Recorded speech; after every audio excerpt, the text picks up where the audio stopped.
I mean, we're both competitors, and there's no ill will. And once we both get punched in the face, like, we're gonna be locked in.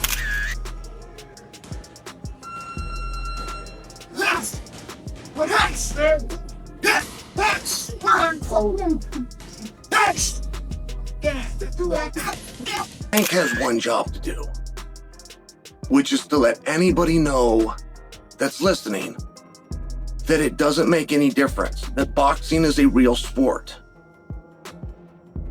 My skills versus your skills, of which I am an abundance of and of which you have none. Jake Paul is shaken after hearing Floyd Mayweather has officially joined Gervonta Davis's training camp. He keeps insisting he's calm and focused, but his nervous energy says otherwise. The thought of Mayweather sharpening Tank's timing and power adds a dangerous edge to this fight. Fans now believe Jake finally realizes he's not just facing a fighter, he's going up against a monster trained by a boxing genius. The pressure is clearly starting to show. Cardio, the conditioning, it's a sprint and a marathon at the same time.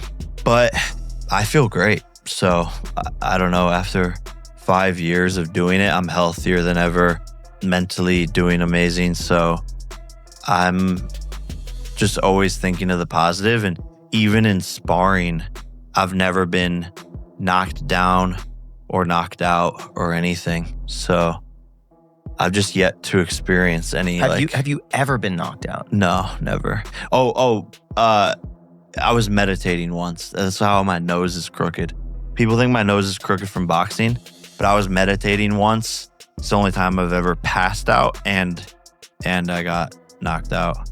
But I was sitting on this higher chair thing, meditating, breathing in, and I think I had like low blood sugar or something, or it was early in the morning, earlier than I normally woke up, and I just fell forward straight into the concrete, and it broke my nose, and I was like knocked out. Reports confirm Floyd Mayweather is now working side by side with Gervonta Davis, guiding him through camp and tightening every detail.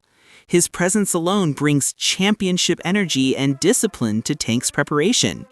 Under Mayweather's watch, Davis is zeroed in on perfecting his technique, staying sharp, and locking in mentally for the biggest showdown of his career.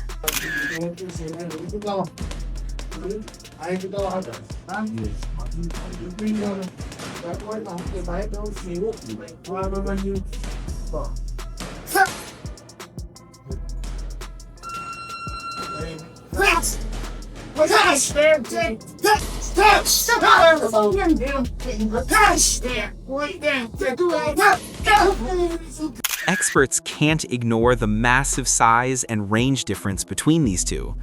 Gervonta Davis has built his legacy destroying fighters in lower weight divisions, where his speed and power dominate. Jake Paul, on the other hand, comes from cruiserweight, walking in much heavier and using his reach as a weapon. Analysts see that as a serious red flag, saying the weight gap is simply too wide for any sanctioning body to approve this as a fair, legitimate fight. My question is, what's the rules?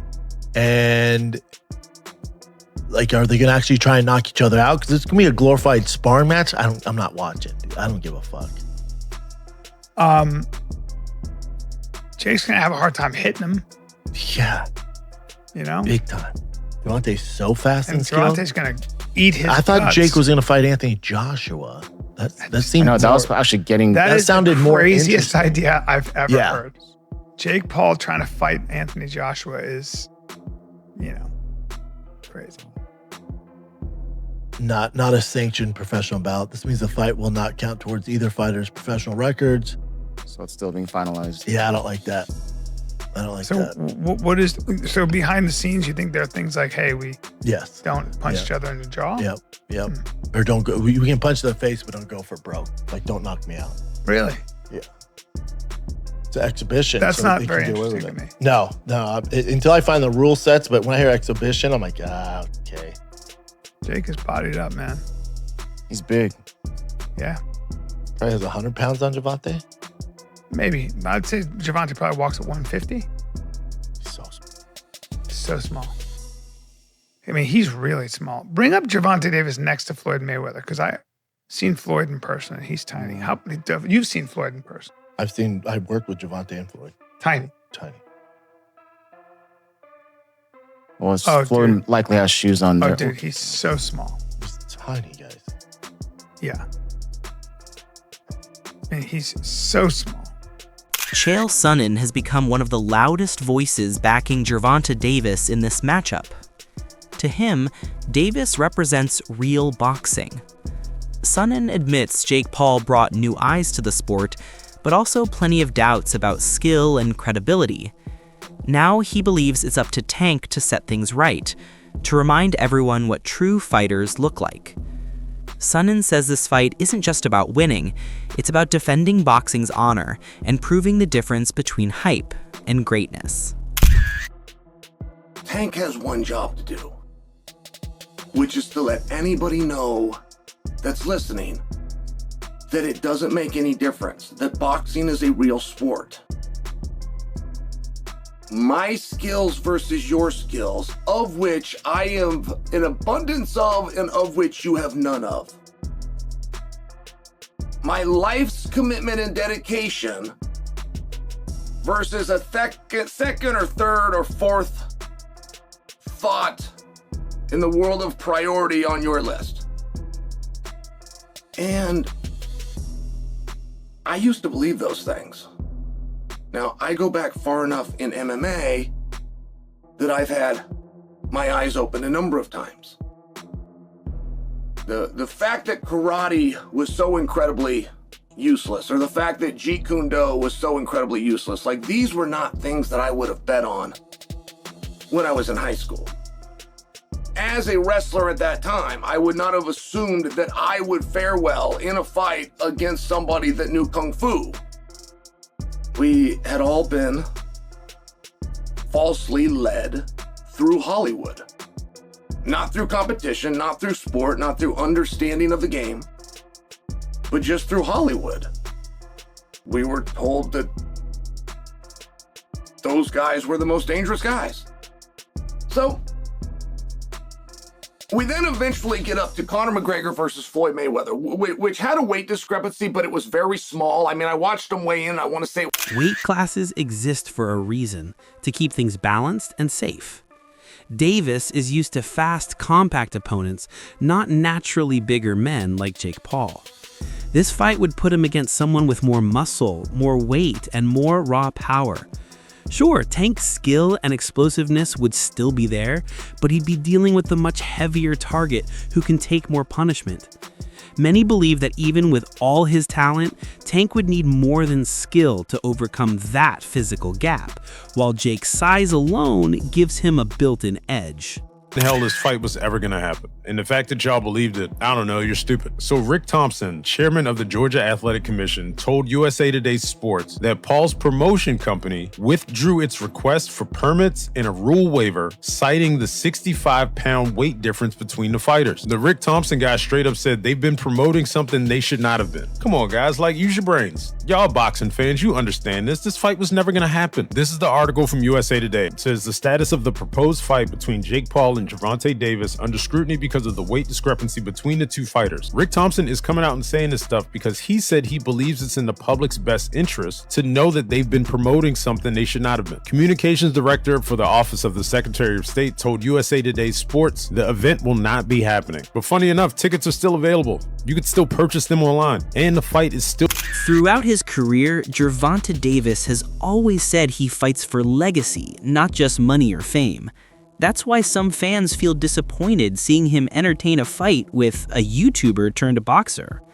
They argue Tank should be chasing real champions, not social media stars. Some even worry this move gives influencer boxing more respect than it deserves. Sure, the payday and publicity would be huge, but loyal fans hoped Davis would stay focused on strengthening his legacy, not someone else's brand. Not the problem with boxing, Tank Davis is. Jake Paul's doing exactly what he's supposed to do. He's a Disney Channel kid, YouTube star turned boxer. Of course, he's going to make these stupid spectacle matchups. He doesn't care about his career, his legacy, or the sport. Meanwhile, we have Tank Davis, the heir apparent to Floyd Mayweather and Adrian Broner, who has real talent. And if he was actually consistent in the ring and was willing to get in with some of the best fighters in the world, he could be top 3 pound for pound best fighters in the sport. But instead, Tank just wants to hold up his division for 5 years and make a mockery of the sport, especially with this fight. I know Tank Davis multiple times has said he only cares about the money and just wants to make $100 million and go retire off an island somewhere. But that's bad for the sport, especially coming from one of our sport's biggest superstars. Look at guys like Naoya Inoue, Alexander Usyk, Terrence Crawford. Those guys are real fighters, okay? They challenge themselves against the best fighters in the world. And money comes their way too from it. Don't get it twisted. What's crazy is Tank would make just as much money if he fought Shakur, Devin Haney, even Teofimo Lopez. The biggest tragedy of all is the fact that Lamont Roach isn't getting his rematch. He got robbed in that fight with a knockdown. He definitely would have won the split decision, and he would have got his Buster Douglas moment, but he didn't. And now he can't even get a rematch because Tank is going to do this. And now Lamont Roach has to fight Pitbull Cruz instead. I used to be such a big Tank Davis fan, but over the last year and a half that I've had this channel, the amount of BS that I've had to report on Tank Davis just like this completely turned me off as a fan of Tank Davis. Jake Paul can do his thing with the influencers, with the MMA fighters, but with boxers, stop. Boxing itself is changing fast. Today, big fights don't trend unless there's drama, controversy, or a viral storyline. Audiences want entertainment more than pure sport, and promoters know it. That's why influencer boxing keeps booming. It sells instantly. But that success comes at a price. Many fear the art of real boxing is fading, replaced with flashy spectacles and quick fame. For purists, this trend feels like the sport's greatest challenge yet, keeping its integrity alive in an era built on clicks. To where it's at, I'll expand on that. For one, you have good fights where I'm not talking about these type of fights, crossover type of fight, former Disney guy, influencer stuff, not. And Jake Paul has really promoted himself and acquitted himself to the point where he's kind of a boxer. Now, he hasn't fought the top names, I get it, blah, blah, blah. But he's doing his thing. He's training like a boxer. He's not like taking it lightly, like streaming and then working on his YouTube more than he's working on his boxing. It is what it is, right? But beyond that, let's keep it going. I told you I'm about to really get unpacked. Subscribe to the channel. The reality is, the reason why I'm saying I blame you, the fans, is because we've had some very good fights, like David Benavidez, Caleb Plant, whatever. I'm talking in the last 5-10 years, right? Very good fights, all boxing. So not talking influencer or any type of crossover fight, right? Good fights. And then you got boxing fans in a niche sport who didn't further the exposure by advertising or buying the fight, mostly buying the fight with piracy and whatnot. So now we're at a point in this society where these companies, they're like, all right, they see the piracy is a problem. Now they're looking for sure shot, must win type of scenarios. That's why we're getting these fights that some people, purists and diehards, are calling wonky fights. You know what I mean? It is your fault, because when there was real boxing on,